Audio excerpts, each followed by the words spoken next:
anak yang sudah berkunjung ya. Tapi kalau solusi juga udah banyak yang berbeda ya. Yang ada yang tereliminasi karena sudah jenjang. Eliminasi juga lah. Eliminasi tetap ada di situ ya. Jadi apa namanya itu ya memang seperti itu kehidupan ya, dari sini berganti. Yang belum kuliah paling berapa orang ada ya? Coba angkat tangan yang belum. Dia udah kuliah, cuman nggak hadir. Yang belum. Tinggal 3 ya. Nah, tinggal 3 ini semua ini udah taraf-taraf intinya ya. Jadi pelajar baru. Hah? Kuliah. Mau nyusun dah bentar lagi. Makalah.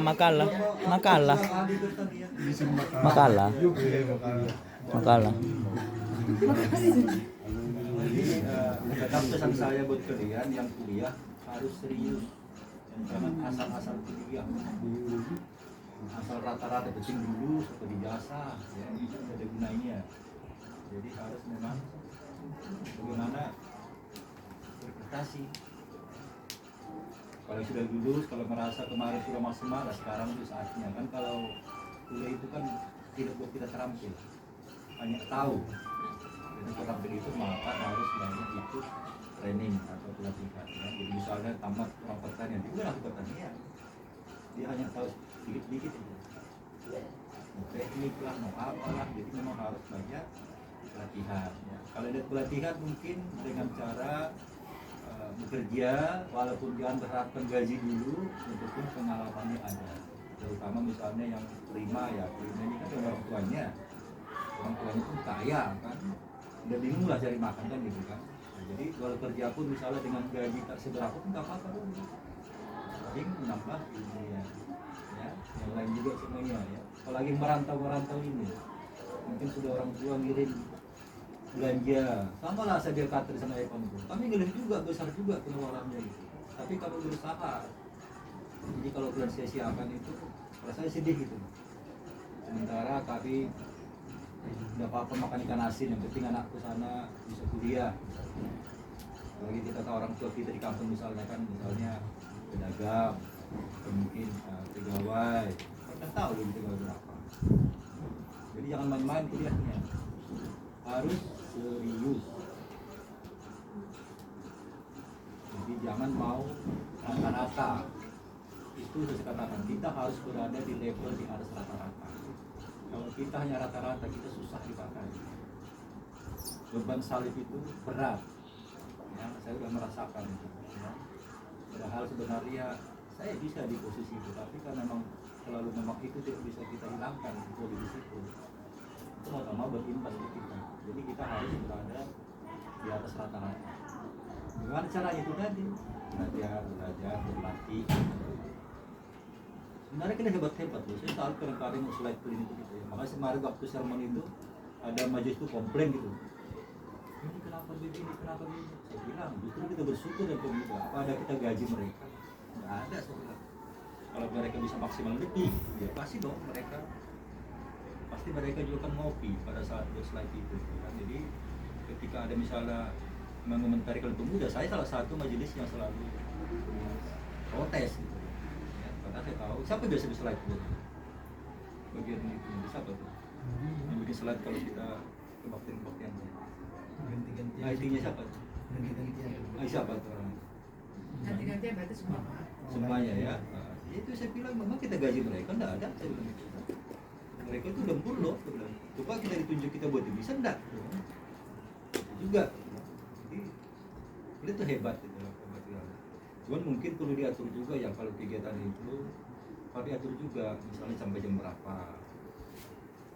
Contoh lah kalau misalnya perempuan 10 jam 11 malam itu kan kurang bagus gitu. Ya kesan orang seperti apa gitu. Saya berapa kali katain sama rekan-rekan. Karena saya nggak suka juga nanti orang walaupun itu gereja misalnya gitu kan, tapi kalau sampai jam 11, 12 kita menilainya mungkin apa-apa tuh orang luar sana itu ternyata gitu ya, pemuda Kristen mereka orang malam kan, kita mereka bilang wanita malam itu jelek namanya, padahal sebenarnya enggak. Kita kan berada di komunitas orang lain, di sekitar kita kan ada orang. Contoh lah misalnya komplek ini kan pulang ada perempuan jam 12 malam, siapa tuh itu? Atau di komplek Tiur lah misalnya gitu, itu bisa hebat masyarakat tuh jadi ini tuh, ternyata orang Kristen seperti itu bro. Jadi kita harus menjaga itu. Maka kalau kalian komitmen kalian, kalau latihan sekian harus komitmen.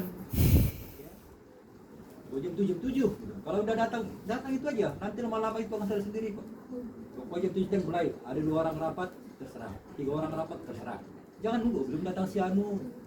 Begitu terus lagi.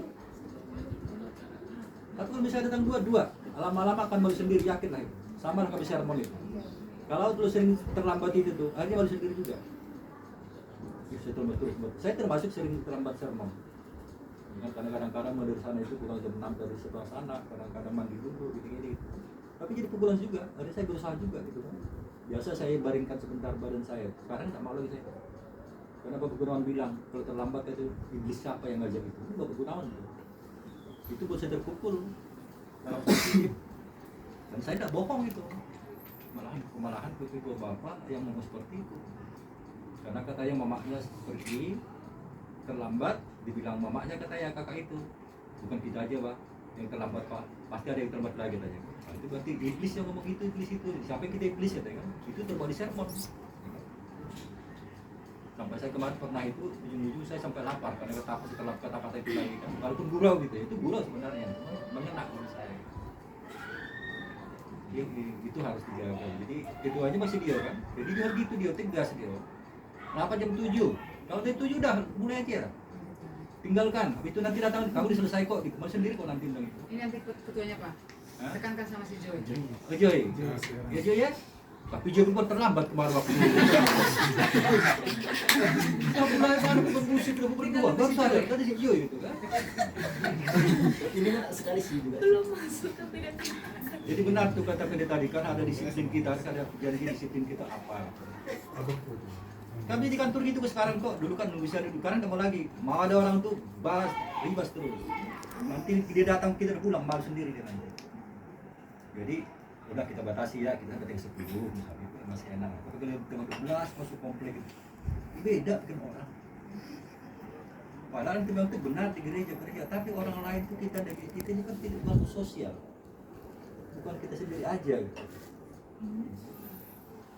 Bukan berarti tidak mendukung, tapi itu tadi harus di manage waktunya. Kan nanti Anda juga akan ke dunia pekerjaan. Saya itu staff saya gitu. Kalau bisa terlambat itu, kalau kami rapat sendiri, pasti kamu sendiri gitu kan. Benar, lama-lama sadar dia di sini. Ya. Jadi mungkin tahun depan ini sudah ada eliminasi juga nih nanti mungkin kawan lain lagi ya. Tahun ini Pung, tahun ini. Makanya udah datang lagi nanti tahun baru udah lagi mohon kalian kan. Udah mohon Bapak deh. Bapak. Jadi wakil kita bapak. Bapak on dia nanti. Jadi kita berdoa cita-cita kalian seperti apa ya, sekali lagi ya jangan kecewakan orang tuanya ya. Stephen juga, Stephen ya bapaknya sampai dia berkebun kan tanam sayur itu apa tuh belakang Stephen, adik-adiknya Riandi juga ya. Riandi juga loh, Riandi itu luar biasa loh, dia sambil kerja juga itu bisa dicontoh ini. Sampai tertipu di kona sekali orang ada order fiktif ya kan sampai nangis baru mulai itu tahu sudah ada fiktifnya. Ada bisa apa dulu tuh? Hah? Bisa apa dulu dengan fiktif? Indomaret gitu kan? Tahu sedih kan? Nah, itu dia. Tapi apa ya? Saya salut perjuangan seperti itu. Tapi itu lagi ya, kuliahnya tetap utama ya. Jadi Bapak bisa beban-beban, tapi kamu udah bagus tuh meringankan, itu namanya meringankan orang tua. Ya, itu juga ya, bosnya. Bapak tengok itu. Kayak si bapak mama saya tahu, cuman bapak itu dia keluar kota, lumpur-lumpur dilewati, bayangkan enggak dulu gimana di mana lumpur bisa lewati, itu apa nih untuk anak dulu seperti dia, kan gitu kan. Sama juara Jakarta nih kan gitu, bapak di kampung sana kan. Tahu saya orang kaya juga di kampung, tapi dia pun ke orang tuanya harus berusaha meringankan pikiran orang tuanya. Saya pun mampu kok mengulahkan mereka ini. Cuma saya bilang tuntut juga, tolong ringankan kami juga dong. Dalam arti itu iklim baik di sana kami udah senang. Bisa ngurus dia sendiri udah senang. Ini juga baunya komplit terus kata susah dibangun juga. Ya kan betul kan? Ini semua pasti izin bangunan ini. Ini sama perkara di rumah ini juga, di rumah ini nih. Itu terus perkara.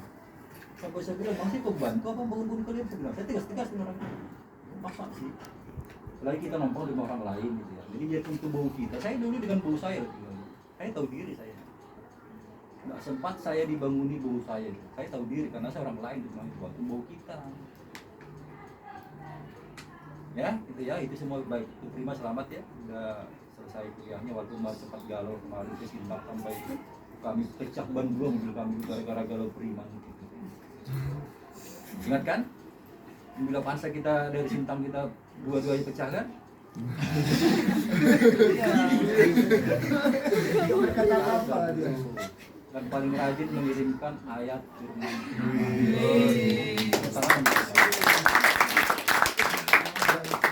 Ya hari loh dia ini loh. Seharusnya si Prima bendahara ke Sopo gitu. Saya hati-hati ya. Dulu saya punya kawan di Sintang paling fanatik. Saya kata sekarang apa? Dua itu. Dulu saya itu kan sampai saya itu dulu kan tidak serajin dia gitu ya. Sampai saya dibilang itu dulu adalah apa ya? Setelah itu orang kafir lah. Sampai kata-kata gitu kan sama puskesmas nih. Sekarang, bentar. Dia sekarang di Sintang kepala puskesmas memang betul terjadi. Satu lagi tuh malah orang Padang. Sampai juga cewek itu kemana-mana bawa kitab. Jadi Prima kalau udah seperti itu harus kamu memang benar-benar jangan nanti tiang sedikit aja. Nah, jadi ya, jadi saya ingin dengar Prima itu sampai akhir hayatnya memang itu selalu senang. Yang mau tergiur dengan gini segala itu ganteng nih, ini banyak uang nih, nggak apa-apa lah saya jualkan Yesus. Jangan. Benar itu tiur. Loh, ini ngarsipkan Bung, kurang paham dia. WA-nya arsip, kurang paham dia. Arwadi kawan akrabku. Sekarang dia kepala puskesmas di Ketungau. Karena di kolej di Surabaya, ternyata di sana dia tempat itu. Padahal ahli kan. Jadi dulu gantilah kami kita pemuda sana. Kalau dia tidak saya, kalau bukan dia saya. Karena dulu kan di hulu sana dulu kan belum banyak lah setelahnya yang udah kuliah gitu ya. Jadi kami ganti-gantian. Kalau enggak saya ketuanya, dia sekretaris. Tapi ternyata mungkin untuk kalian sekali lagi untuk anak kami semua itu kalau semangat kami semua belajar yang bagus. Sebelah tadi harus apa tadi di atas apa? Itu apa tadi? Itu apa? Di atas rata-rata. Saya yakin itu pasti bisa ya. Oke, begitu aja. Terima kasih. Mohon maaf juga kalau ada tutur kata-kata salah yang sudah kita tulis orang tua kata depan. Mohon maaf juga namanya kita ini kan tidak lepas dari keilapan ya, mungkin dari cara berjalan, kemudian cara menatap, cara melangkah. Itu namanya gestur itu kadang-kadang membuat orang tersinggung, bisa menjadi berdosa gitu kan. Nanti gestur itu hati-hati juga berjalan. Ya. Jadi di dalam ilmu komunikasi ada gestur namanya. Jadi dari gestur orang tahu nih kita itu ini kesannya sombong, ini kesannya cuek. Kalian belajar itu, mempelajari gestur tubuh seseorang. Sekarang Google itu paling baik sekarang. Apapun situ ada di mana. Gestur tubuh, contoh gestur tubuh, gestur tubuh yang menjengkelkan itu agak ada. Itu aja, semoga kalian menjadi anak Tuhan selamanya dan apa yang dicita-citakan kalian orang tua dapat tercapai, terlebih tetap ada di jalan. Oke, baik. Makasih. Berkali lagi. Siapa tadi usia tadi?